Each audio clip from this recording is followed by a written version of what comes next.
Hey everybody, Andy Kvernen here with another Cornerstone Connection Daily Devotional.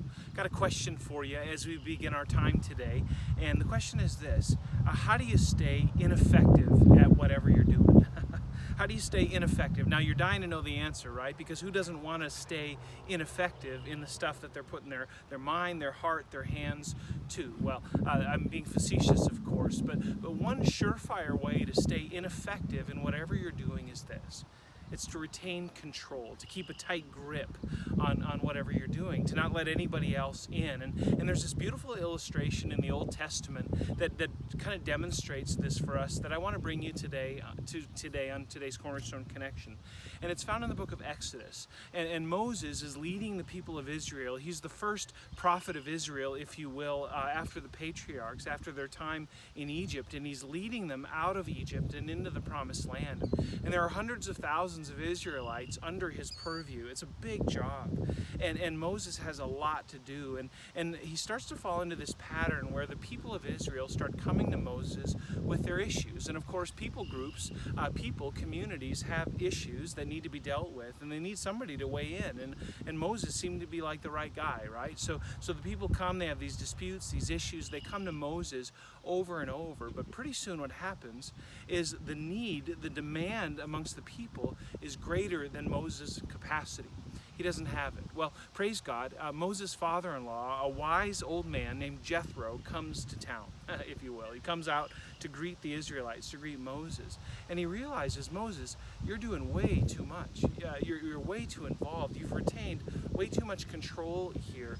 And we got to do something about this. You got to give over control. You need to appoint some other leaders, some other people to help you manage what you're doing. And I love what Jethro says to Moses in Exodus 18, verse 23. He says, if you do this, if you cede control, if you give up some of your tight grip, God will direct you and you'll be able to endure, and all this people will also go to their place in peace. Now, do you think Moses wanted the people to have peace? I think so.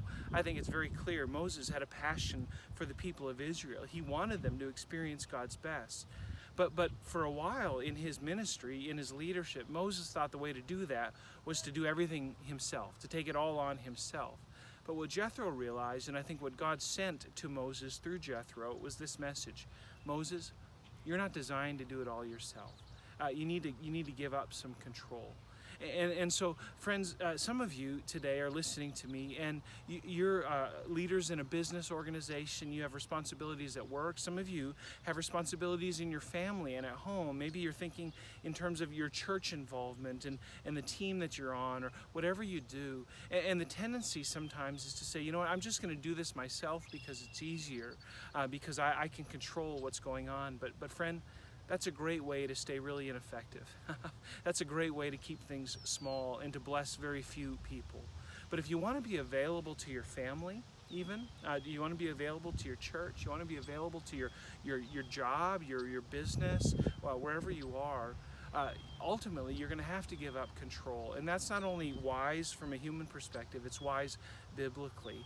Moses did that. We can do that too.